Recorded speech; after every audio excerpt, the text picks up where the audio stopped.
Management of the Udok's village is turned over to Redemption. He sends the elves off to fetch his wife and child to bring them to the plantation. The other surviving Udoks, except for Misnerith, take control of various parts of the village. For example, Amshun is put in charge of the magical defenses on the reservoir, and he takes over operation of the store in Misnerith's absence.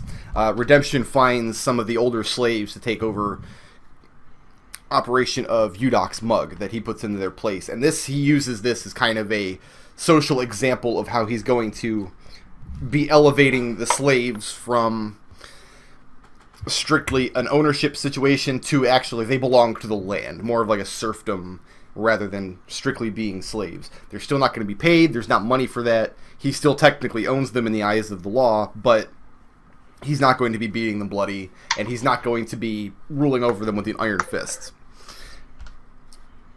Arik, the question then arises with what to do with Roxys and Amina.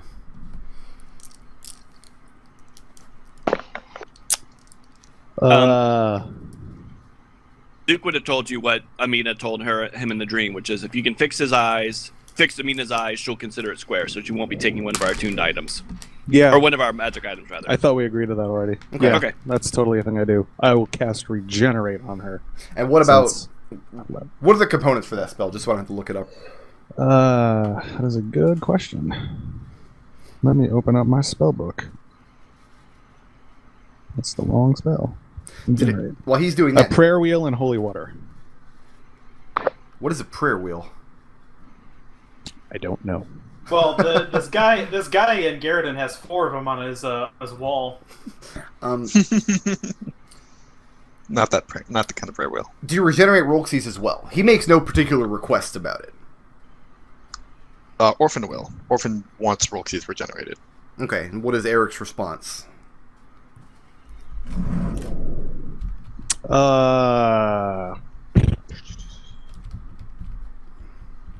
Which one was what? Never mind. Which one was Roxys is the ranger. He was the bastard son of. Yeah, he was the outcast. Yeah, Roxys is the only one of the Namshun that we actually like. Yeah. Oh. Is he a good guy? From your point of view, yeah, he's a good guy. When Silver Eye took command, he and Chimere attempted to fight against them, but they were both bested, and then they were both punished with blindness. Oh, then yeah, that's totally a thing Arik would do. Okay. Yeah. In that case, Roxys also is able to take over some of the heavy lifting. He and Redemption get along pretty well. When Roxys finds out that it was Redemption's request that you all put the 3 in line of succession above him to the sword, he understands why it was done. He doesn't particularly agree it was the best option, but he didn't see another real way around it. Because he does agree with Redemption that if any of them had been allowed to live, they would have come back eventually and tried to take what was theirs. So while he doesn't, there's a part of him that doesn't like what had to be done, he understands why it had to be done. So he does what he can do to kind of lift people out of the somber spirits of the village and try to heal the wounds dealt by the Silver Eye. Do you guys have anything else that you wanted to do in Udok's village? Anything else that you wanted to set to right here before moving on? Does Amina have anything for me after we restore her eyes? Does she say anything, or is she just, we're done, we're square? Amina is more somber than you've seen her ever, essentially, where she's always been kind of glib. Now she seems like, you have to understand that she was very badly betrayed by one of her contacts. Right. But no, she doesn't request anything else of you. She's grateful for having her vision restored. She kind of felt like her life would have been over. The daughter accepts her back into the serpents once her vision is restored as well. She would have been of no use to the daughter if she was blind. And there's no bad blood no suspicion after she was captured and all that jazz. Not unless you give her some indication that you're the one who betrayed her. No, I mean between her and the daughter. Between her and the serpents. Okay. None at all. And remember, the daughter doesn't know that Amina is a mole. Right. No, I know that. Okay. So okay. So no, unless you... if she doesn't ask me, ask anything else of me, I'm not. I'm grateful for her help. I'm glad that we're even. I tell her, she can contact us if she needs something down the road. We'll see if we can help them out again for the same kind of, Yeah, the sense that Zook takes away from Amina is that she drew too readily and too deeply from the well of favors that she built up over the years. You have no idea exactly what happened, but... And she doesn't outwardly caution you against doing something like that, but there are people in your guild who are not as on the up and up as you are. Would kind of try to make it clear to Amina as much as possible that for what it's worth, he trusts her. She seems to have acted in good faith so far, and he hopes that she can trust him. So at the very least, he hopes they can trust each other, if need be in the future. And she gives kind of a cool, non-committal response to that. It's probably going to be a while before she puts a lot of trust in anybody. I understand. But, I mean, she sets back to work with her activities here in the village. There's going to be more opportunities for economic trade and whatnot now that the Silvereye are no longer in control. There was the question of the Udok's treasure, of their actual money. Do you guys raid any of it?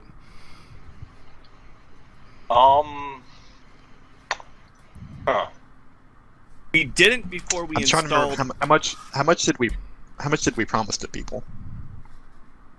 I think we got away without actually promising any money because they were supposed to get shares of loot. I think maybe, yeah. You That's what I'm asking. Money is loot. That's yeah, exactly. now. Iron Glove was paid. The daughter's contract was paid up front, but she wanted part of the loot as well. But her situation has changed considerably since you made that deal. Because now she's going to put together this contract. In fact, she's going to have to do some major recruiting. She's probably going to have to find a smaller company that she can keep in line to fill in the gaps of her own soldiers for a little while. But does Redemption make any indication that he's offering to pay us or give us any of the loot, or is he consider this done at this point? Redemption, when you ask him, he's silent for about a minute while he's thinking. And he tells you that he understands that as adventurers, as essentially muscle for hire, you're entitled to whatever it is you can take here. He says if you want to raid his family's treasury, he doesn't really have the means to stop you. However, he says that the more you leave him with here, the more that remains in his stores and in his safes, the better he'll be able to rebuild the village, and the better he'll be able to move it in the direction that he thought his father should have moved it all along. My thought is, and this would just be amongst the party, not like saying this out loud in front of him, that we don't particularly need to take his money, but if he has any like treasures that he thinks may be of use to us, magic items most basically, we ask if he'd let us take a look at them. Okay, so you asked to see that any magic items... that's my suggestion to the group. I didn't know if anyone had any other ideas. Tarin? Tarin doesn't really care at this point. Like he's done what he came here to do in his eyes. He doesn't at this point. I mean, logistically, I think we're a little low on money, but we still haven't done like any upkeep from our farms in a while. So, well, and that was going to be my next question. Is I know these farms are ludicrously far apart, but I didn't know if there was anything that we would want to try to negotiate between the two farms. If there's anything that we have that they would want, and vice versa, that could work in our favor. They're only far apart, assuming Tarin and Eldove aren't around. Well, Tarin can really only... Well, actually, I have plane shift keys for my demo planes now, don't I? You do. Okay. Yeah, no, I can move 8 people a day, basically. Yeah. How much cargo can you move? Whatever 8 people can carry. Does anybody ask Redemption about like an alliance between your two farms, like trade between the two of them, facilitated by magic or teleportation or anything like that? Well, that's kind of what I was thinking about discussing with the group, and I would think that that'd be something that Eldove in particular might be interested in.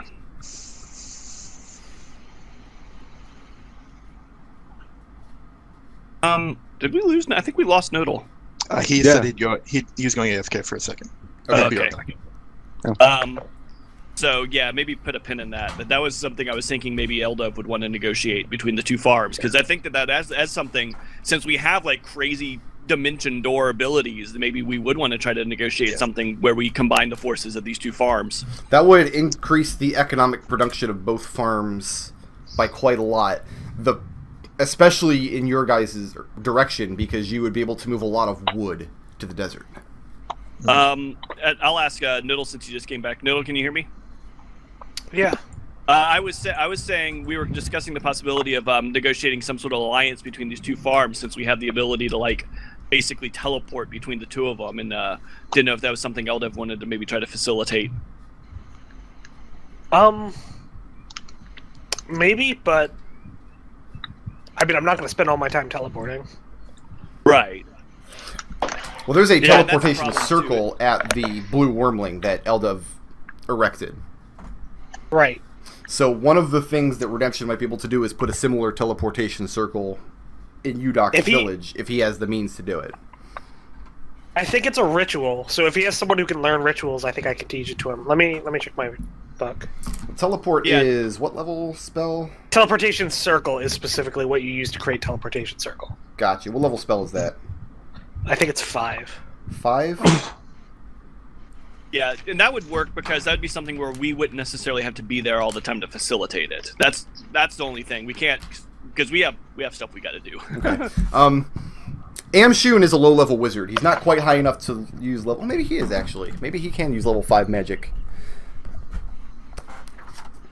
You know what? I'm going to simplify it. I'm just going to say that he can. So yeah, if Eldove teaches him that spell, he can set to work setting up a circle here in Udok's village. Do we want to bring that to Redemption and see if that's something they'd want to do? Redemption absolutely wants to do it, because you guys can sell him wood and he can sell you exotic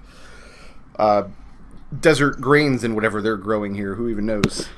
You know, it's not a ritual, but we have the spell book of a high-level wizard, and we could probably just teach him the spell from that if we need to. I mean, you know, oh, that's right, because you're a sorcerer, not a wizard. Okay. Right. So the plan is to go and see if the spell, or give Amshun access to Cube spellbook. At least long enough for a day, long enough to learn the spell. Okay. So how is everybody... Well, to travel back to the inn, because you need to take Iron Glove with you. Iron Glove has Khalil in chains, and he also has... What's her name? Cirilla, Relips's daughter, that she's going to put up in an orphanage in Tetlateus and see that she's cared for. I can easily transport that amount of people to the end. So that's Iron Glove? Yeah, Iron Glove is taking charge of that situation. She's going to, unless you want the responsibility. Yeah, Orphan is actually thinking of asking Iron Glove if she might be able to adopt the kid. If Orphan can, or if Iron Glove can? If Orphan can. I was going to say, because Iron Glove's not exactly maternal material. Do you ask her this in Cyrilla's presence? Cyrillus is the father? No, Cyrilia is the daughter. She is Relipses and Khalil's daughter. But Khalil is going to jail, and Relipses was put to the sword. I would ask her first. Before Iron Glove. And she says, meaning no offense, but are you able to care for the child, given your lifestyle? And I'll tell her that we have a safe place. I'll tell her about the Inn of the Blue Wormling.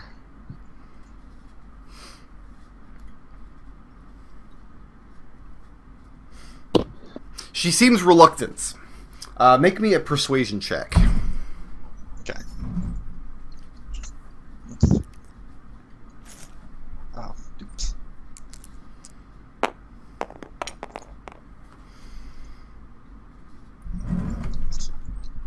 What did that turn into? How did that not land? Roll that again. That's All right.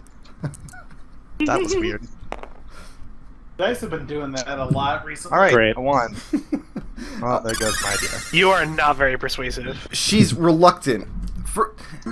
She doesn't want to. You can tell that she's kind of trying to dance around it to not hurt your feelings, but she's also a dwarf, which means she's very blunt about it. She's not very good at protecting your feelings. She says that you're not going to be able to provide for the girl, given your lifestyle, provided that you're an adventurer, you're out all the time, putting her to work in your inn and then scampering off to some mountain somewhere, which I sympathize with, don't get me wrong.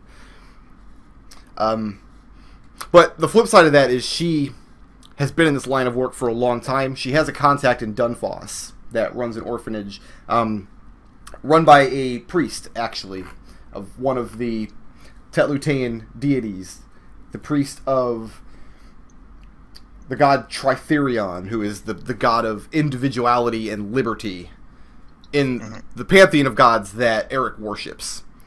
There's like fish, death, and liberty, apparently.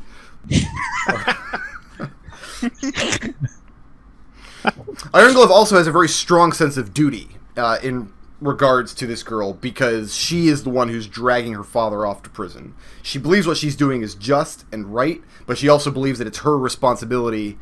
Like, if she were to turn this kid over to you and then something were to happen to her, she would feel responsible. So she's more than welcome, if you want. She can take you to Dunfoss, introduce you to the proprietor of this orphanage, if that would help put your mind at ease that the girl would have good care. Orphan will reluctantly agree to this, but suggested maybe that if nobody else adopts her in a year or so, then maybe once this whole business with Gendred is settled down. Okay, and you do know that she's talking about an orphanage in Dunfoss, so not one of the Dwarven kingdoms. She's not going to be taking her back to where Ironglove comes from. Okay. Okay, so is Eldove teleporting everybody back, or are we going to call in the Flumph? Or No, it yeah, I beyond? can teleport everyone. Oh, well, sorry. everyone there easily. One last thing I wanted to do in the Udak's village is Okay. ask Redemption if Poem would be welcome back if she were to return. Redemption doesn't know Poem. Oh. Poem came into the Udak's employ after Redemption left. As far as the others are concerned, I mean, none of the Udaks are very, except for Redemption and maybe Rolxies, are very inclined towards your group. Because so far you guys have brought them a lot of grief and not yet a lot of profit. But if the question of Zelia comes up, yeah, Zelia would be welcome home. Because anybody who would wish her any ill will is gone now. I think I mentioned this last week, but Misnerith was exiled. She was sent away. She fell on the mercy of her family. She swore up and down that the Silver Eye put her up to it. She never meant to hurt any of them, etc., etc. But it fell on deaf ears, and she was sent away. All right. Well, then I'll ask Tarin to at least relay the news of the new management here to Poem. And does Tarin do so? Yeah, I'll do ascending to Poem. Okay. What exactly do you say? 25 words or less. Redemption has taken over Udak's village. All elder siblings and parents are gone. Free for you and Zelia to return. Reply 25 words or less. That's exactly 25. Nice. Well done.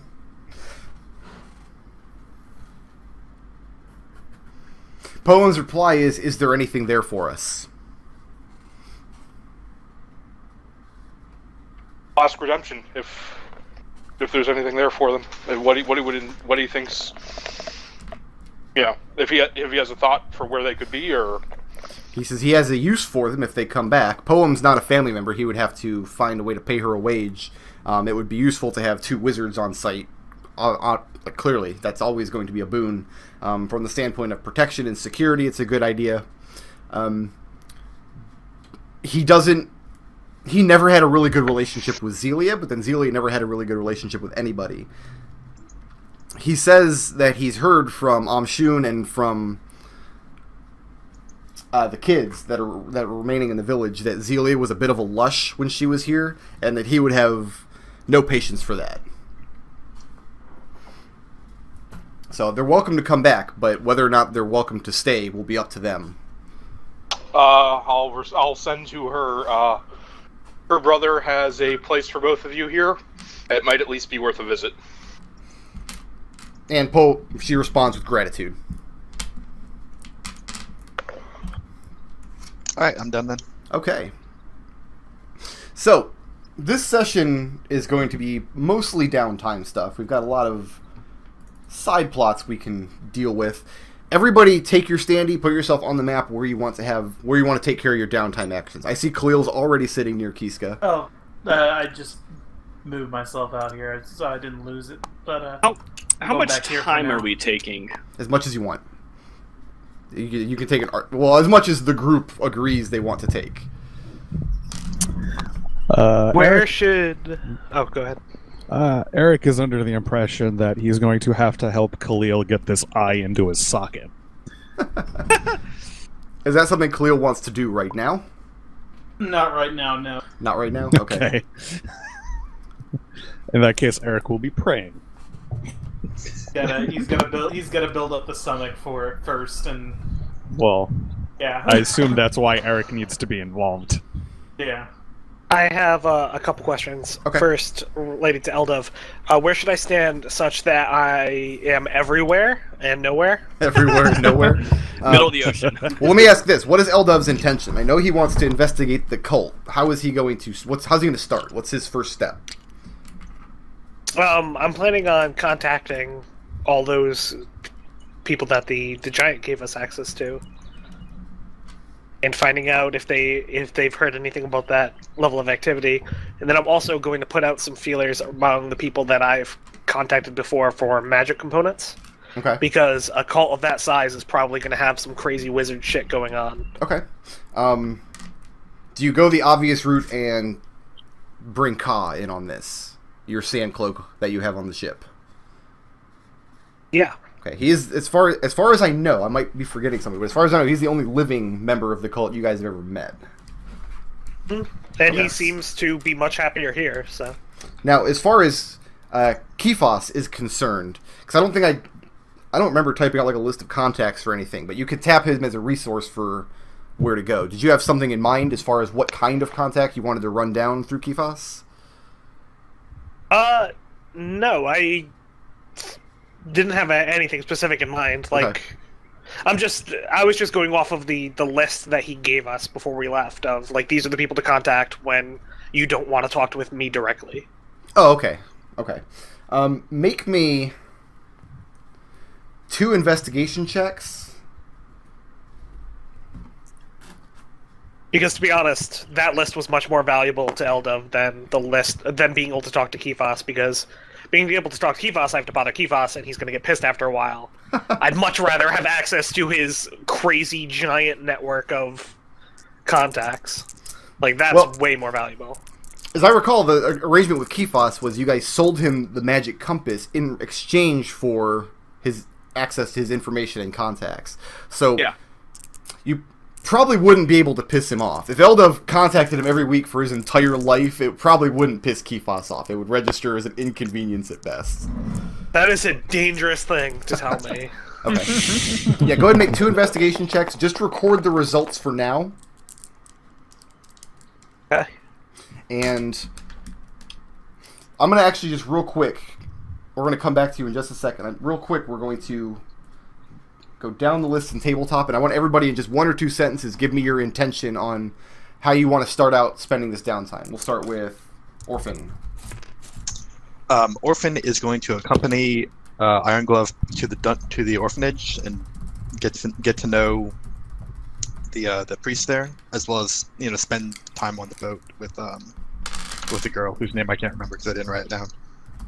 Cyrilia. Cyrilia, I'll write it down. Cyrilia. And Arik. from there, and from there she'll go back to what was it, Zastak? Because she's got some stories to tell to the monks there. Right, it's Razak. It's actually under the little bowl here. There. So she's going from the village to Dunfast to Razak. Okay, Arik, how would you like to spend the downtime? Accompanying Khalil. Accompanying Khalil. Are you going back to the inn at all? I guess that's a question for Khalil. Here's the idea: is go back with everyone, and then announce my intention to go back to Kiska to defend myself against these accusations in Kiska. Okay. Yeah. If anybody wants to help me with the investigation, then you are more than welcome to come along. But Okay, and Arik is going to aid him in that? Yeah.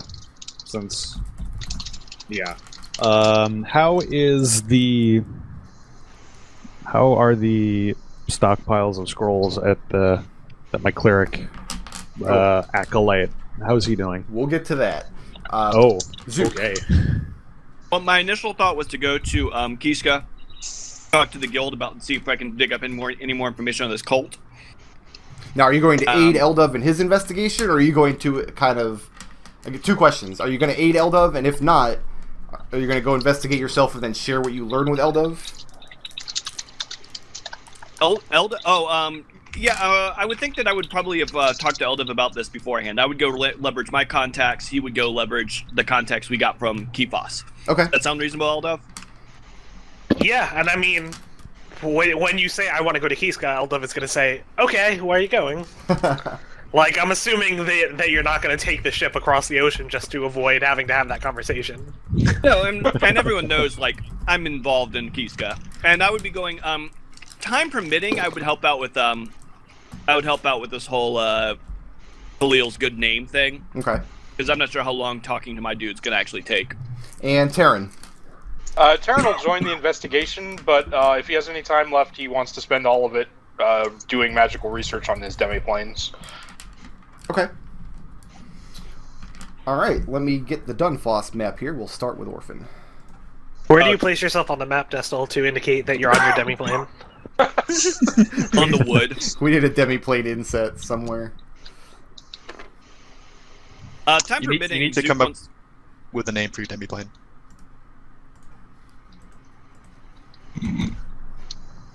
Time permitting, Zook was kind of thinking he might try to go see his lady friend in the Gnome village. Tarin's plane of dancing. Alright, Orphan. city that we're never going to see, very, very detailed. The most detailed map we spent the least time on. Yeah. A lot of you are teleported back to the inn of the Blue Wormling. Did anybody not go back to the inn? At least at first. Did anybody remain in Romneus at all? No. No? Okay. When you get back to the inn, Arik has a visitor waiting for him that we'll deal with in a minute. Orphan. You and Iron Glove sets out north for Dunfoss with Cerelia and if you going along with her. So the three of you travel through the north with Khalil in chains. Cerelia is very hurt that her father has this past, and Iron Glove does not hide anything from her. She has a lot of questions about what exactly it was her father did wrong, and etc., etc. Because it turns out that his entire tenure at Udok's village was just laying low, essentially. And after a couple of days of the journey, you see her looking at her father with just hatred in her eyes. She does seem... maybe excited is the wrong word to be going to a large city in a different part of the world. Primarily because she's received letters and heard stories about Amshun and Nanis and them living in Kiska. She thinks she's going to the same kind of arrangement. But she is still, of course, grieving her mother's brutal execution at the hands of Khalil Thunderstruck. And she's coming to terms with her father being in chains. Khalil... Iron Glove doesn't let him speak. Every time he tries to speak up, she gives him a clout. The travel north is... Go ahead.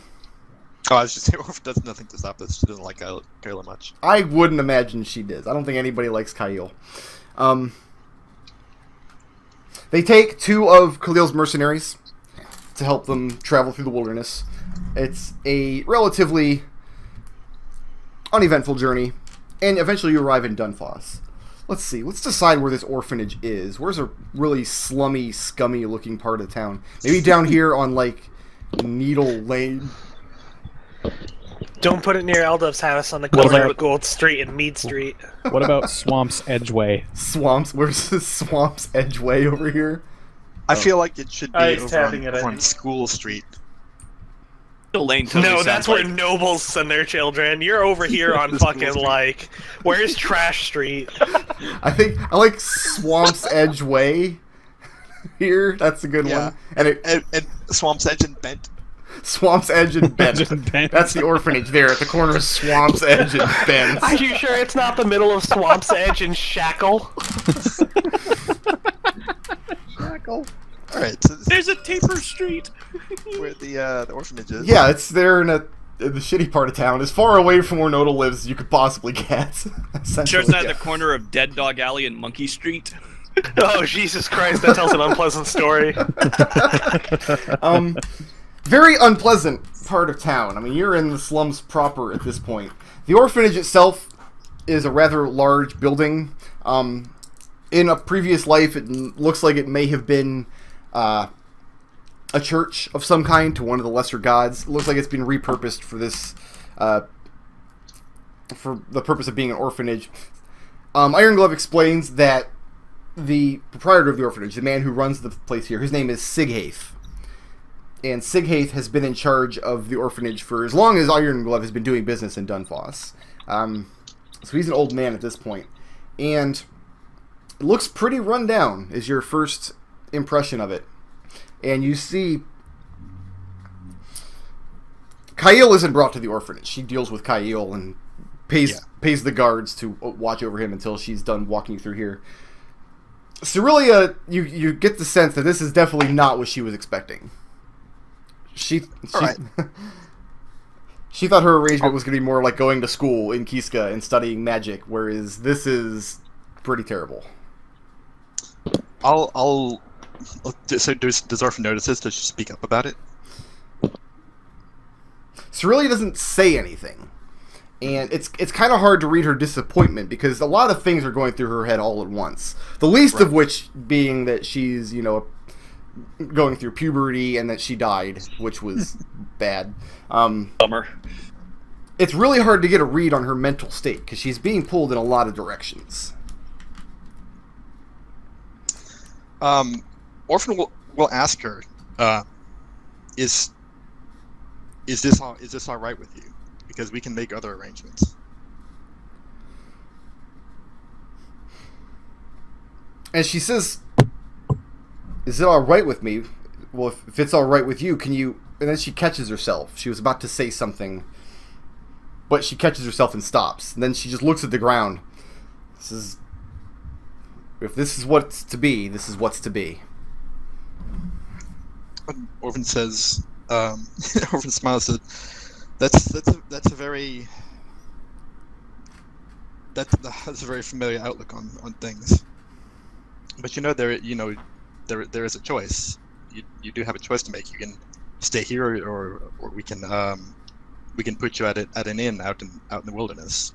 It won't be in the city, but it won't be this orphanage either. And as you're explaining this, you hear a shout from one of the upper story windows. You look up and you see a boy, 10 or 11 years old, leaning out. He sounds, "Oi, what's wrong with her head?" And he's pointing at Cerelia.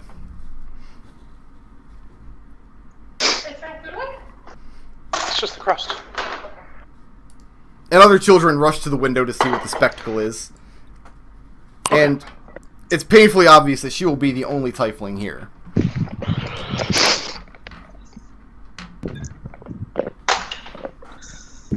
Yeah, Orphan will look again at Cerelia and says, I'm not your caretaker. I'm not your guardian, but I can at least offer you this. And again, Iron Glove holds out her hand and she says, "I assure you, Sighaith is a good man. He'll see that she's cared for, give her everything she could want here, including good work, including discipline, including boundaries, in his own way. And she opens the door and goes in. And Cerulean Right. follows her in. Is Sighaith here? Is he listening to any of this? He's here, but he wasn't hearing any of it outside. Okay.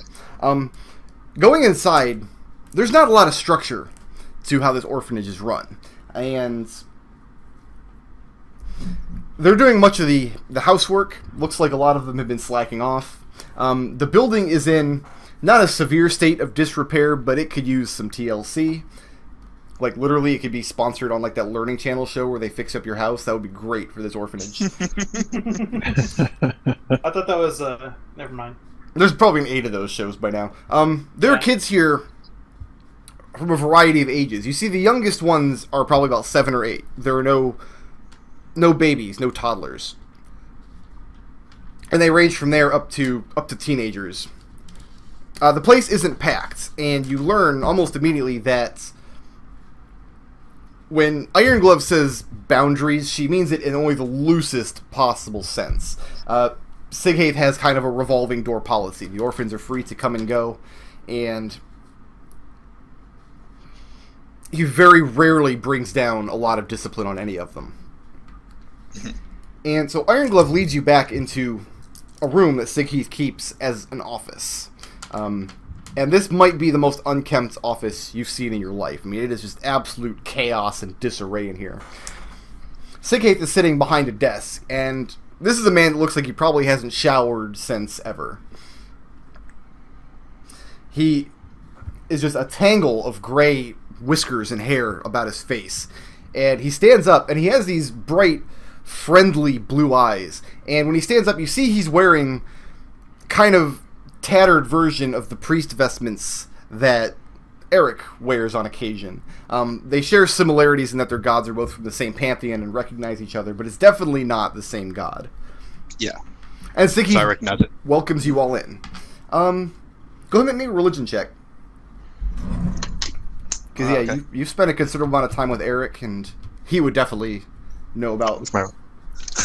Tritherion. I think this is the first religion check I made this session. Or this entire campaign, really. It's- Where'd my dice go? I've been having Arik make Check most of my the dice. religion checks, because he's really good at it. Yeah, it's the Yeah. best. We Yeah. changed maps. I'm way better than Arik. I'm proficient in religion. Nice.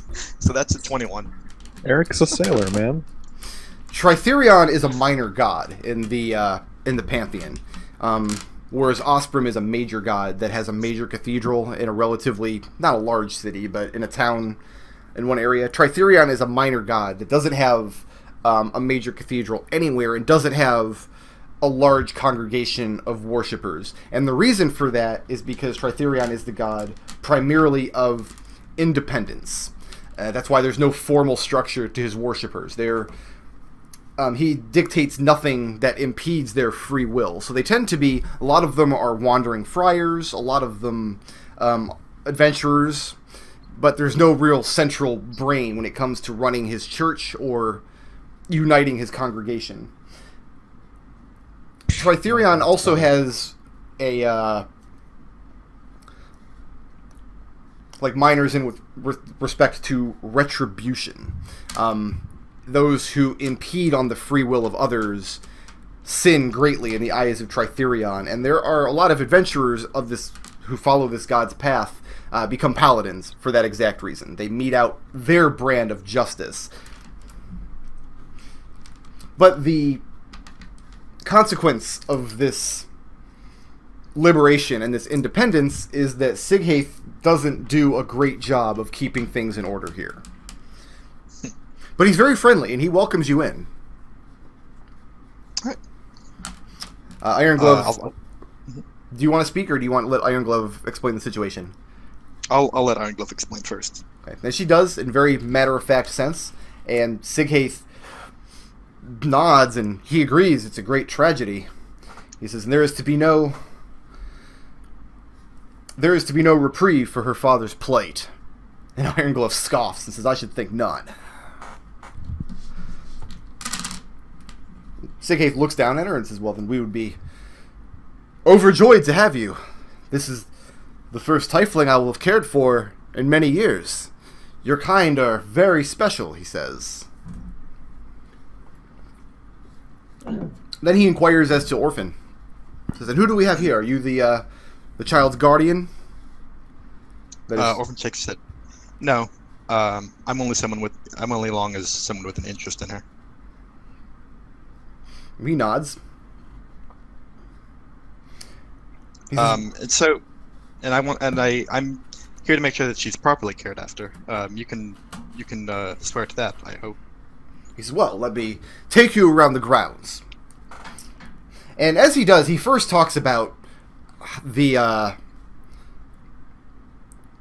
fault of the royal family of Dunfoss, how little the crown cares for its small folk within the city walls. He says, the small folk that work its farms out in the wilderness, they have great value because they send taxes, you see. But here in the city, they have very little value. They are trodden upon. And he gives you this whole spiel about it.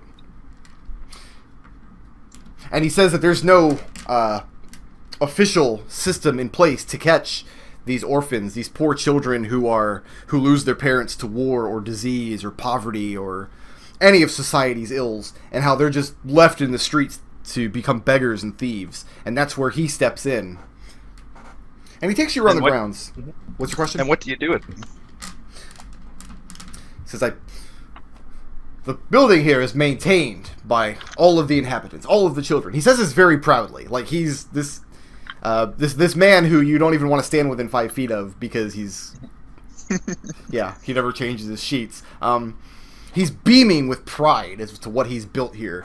And he talks about how all the children here have tasks keeping the orphanage running, befitting their own interests and skill sets. Like, he doesn't force any of them to do things that they don't want to do or that they aren't good at. He says, but every child finds their niche here. Everybody finds something they can do. And he introduces you to some of the children who prepare the food. He introduces you to some of the children who clean and maintain the grounds. And he introduces you to children, and in some cases, that don't seem to do much of anything, but he talks about them in terms of potential. Like, this one, he has great talent to be a blacksmith, and we're looking to get him apprenticed out to so-and-so on the other side of town. And this one shows great talent in song. Go ahead, give us a song. And he's very interested in the children's potential, as though that's a tangible thing. Iron Glove is sold. And this is not the first child that Iron Glove's brought here. She and Sighaith are friends going back a long time.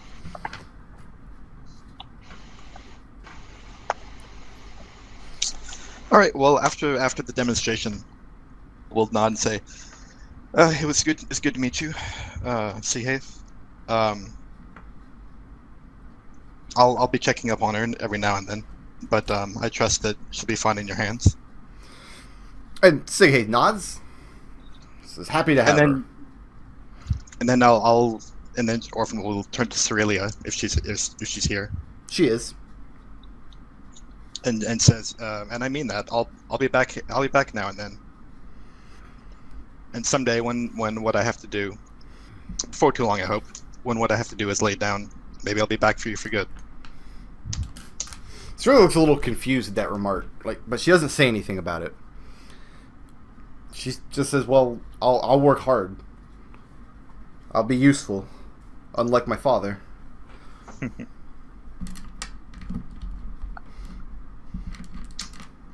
And with that, Iron Glove goes off to collect Khalil, drag him off to the gulag.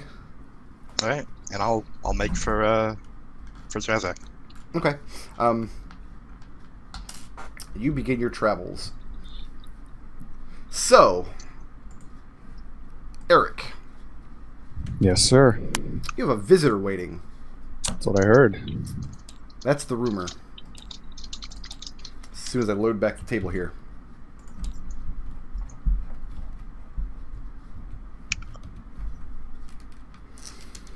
As soon as you arrive back at the inn, your acolyte, who didn't have a name before, but I gave him one. His name is Bran. Bran. Bran the Acolyte. Okay. Yep. Kind of like a hush-hush tone. He tells you there's something that requires your immediate attention. And he takes you into the small church you've built. And out behind the church, there's a small shed for to keep wood dry, to keep some stores in and whatnot. He takes you in there into a corner where he's got some blankets stacked up, and he moves the blankets aside, and laying there is a corpse. Yeah. It's not in any state of decomposition. He's been diligent with using his gentle repose. But more stunning than being a corpse is what the corpse is, and you're looking at a very fatally injured drow elf. Now, a dark elf is an elf that lives in the Underdark. They are, to a man, considered evil, a blight on the existence of the worlds above. They are shunned by all civilization above the earth. They have ashen gray skin, they have silver hair. They're just something out of a terrible anime, essentially. This one looks like he's taking... Well, first of all, he's dressed in... at one point, he was dressed in fine battle armor. But that's been removed, and what's underneath is what looks to be royal clothing. What passes for bright and royal clothing in the drow world, at least. But he's been cut from shoulder across his sternum down across his belly. It looks like he's been cleaved almost in half with a giant axe. And Bran waits for your reaction. Oh, I turn and I look at him, perplexed, like, what? How did you find it? Where did you find him? What happened? About 2 weeks ago, we got some visitors at the inn that had some strange cargo with them. And they paid for their room. To my eyes, they looked like half-elves. They looked similar to your companion Eldove. In complexion and in coloring.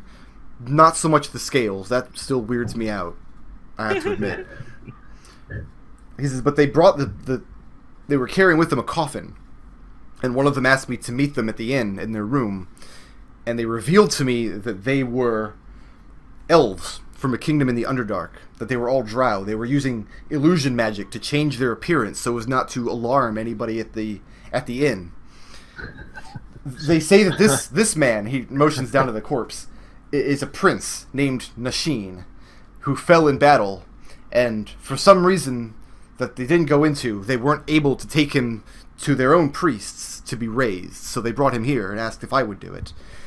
And I told them that I could not, but that my superior, the man who runs the church, a good man named Arik, may be able to help them. But, begging your pardon, sir, I don't think you should. And why is that? Because he's a drow. Dear Bran. He's a dark elf. No good can come from bringing a dark elf into this world, surely. Would that we could kill their midwives. Well. Dang, son. And just to be clear, Arik has heard nothing good or promising or optimistic about anything coming from the Dark Elves. Ever. Yeah, sure.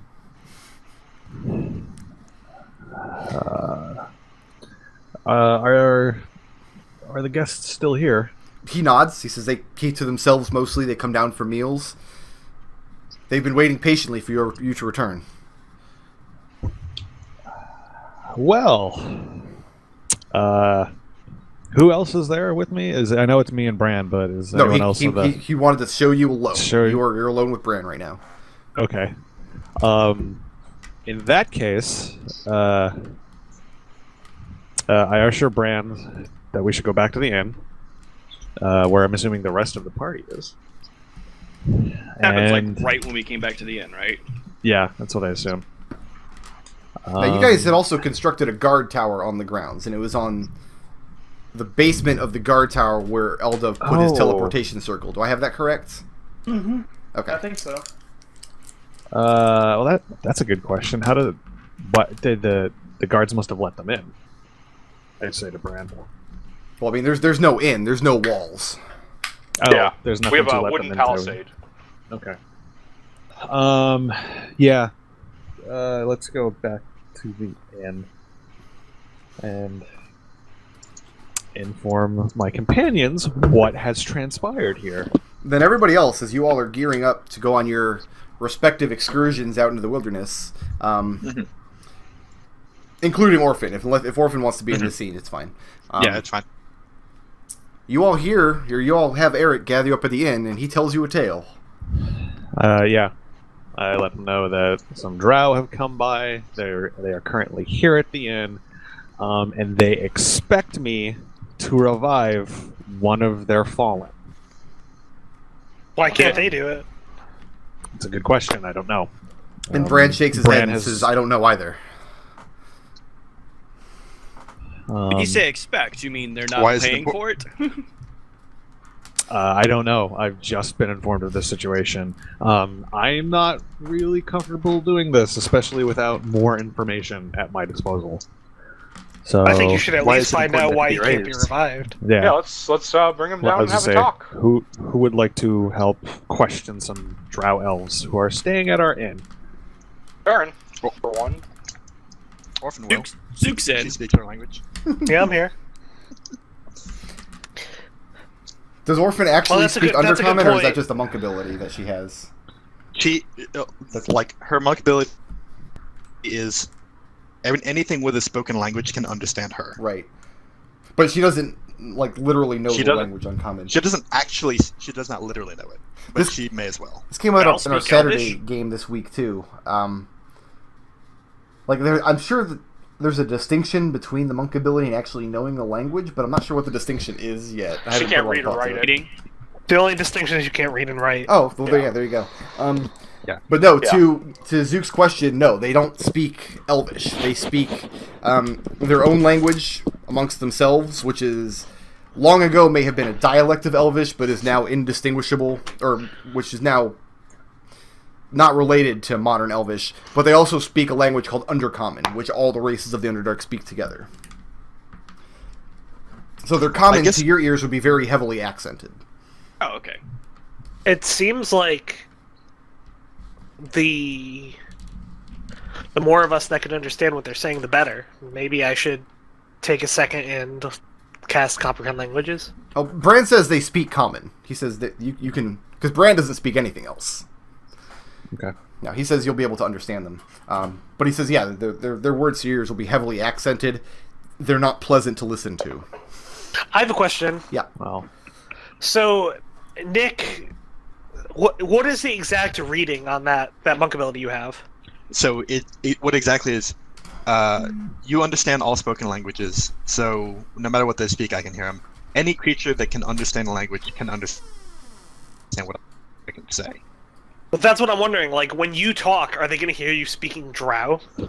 Or are they going to hear you speaking Common? Probably gonna hear you speaking common. Yeah, it's not super clear. I think that it's written that way so that I can't do the party trick of, like, introduce myself in their own language. Like, they understand me, but I think the implication is that I'm not speaking Drow. As well you shouldn't, because anybody who speaks Drow has taken a wrong turn in their life. Right. So is everybody going to call them down into the common room of the inn, or are you going to go up to their room and talk, or call them somewhere else? I think we should definitely call them to the common room. yeah. Okay. And they're sent for. And yeah, to your eyes, except Tarin, they look like they are half-elves, which are an uncommon occurrence, but not totally unheard of. They look like half-elves in the sense that they're part Sylvan Elf, not part Sand Elf. They look like if Eldove didn't have weird scales and a brilliant golden glow coming off his body at all times and wings. I don't have wings at all times. I think Only when he wants them. in your heart, Only when I you want. always have wings. 2 men and a woman come down and join you. When they see the number of people who are looking to talk to them, they kind of exchange a couple of anxious glances amongst themselves. But one of them nods and ushers the other two to the table. They have to drag 2 tables together, kind of like when you take too many people to Bennigan's. Put chairs around. Wait, That's the best you got? Bennigan's? What do you have against Bennigans? I have never heard of this place. Keep on painting us a word picture, Brick. Nodal. Bennigans. I'm gonna. Bennigans I'm hoping I'm has- getting unlimited onion rings or something in this inn. They have It's a basically just Applebee's. they have Yeah, a that's what it looks like. they have a dessert called the Death by Chocolate. A lot of restaurants have a death Wow. by chocolate. Okay, but Bennigans was the first place that I ordered one. All right. This Anyway, has been this has Emma been our Restaurant Bennigans Minute. break. Come, get our guests some curly fries. This break brought to you by Bennigan's. Curly fries are brought to the table, and one I'm of the sorry, half elves. You need more flair. Eric, right now, is Eric wearing his plate or is he wearing his vestments? He's probably if we immediately just got back, he's probably wearing his plate. Okay. So then once everybody's sitting, Bran goes around the table and makes introductions because he's the one that they've been speaking to since they got here. And he indicates that you are the priests in charge of the church. That someday you will be the high priest of Osprum in this region of Tetlateus, and that he's very proud to serve under you. And he says the final decision as to what to do with your prince will rest on his shoulders. Eric's cheeks flush a little bit in embarrassment. And the three He's half-elves so high. look over at Eric and see his cheeks blush. Does he get like a little blood drip out of his nose or a sweat drop or something? The little X-shaped cloud over his head. I don't even know what that one is. Nothing like that. Nothing like that. So one of the half-elves speaks up and says, well then, what's the complication? If the priest is here, let's have it done and we'll be on our way. We'll trouble you no more. Why? Well, one, what happened? And again, you see one of the half-elves, one of the two men, is speaking for the whole group. But before he speaks, he looks at the other two and tries to read their response. And all of his responses to you are very carefully measured. Everybody at the table can make me an insight check real quick. I was just about to say. Can do these guys it's 3 men? Is that right? No, two men and a and one woman. woman. And Tarin Are they- immediately sees Oh, they're nat drow. 20. They are dark Right. elves.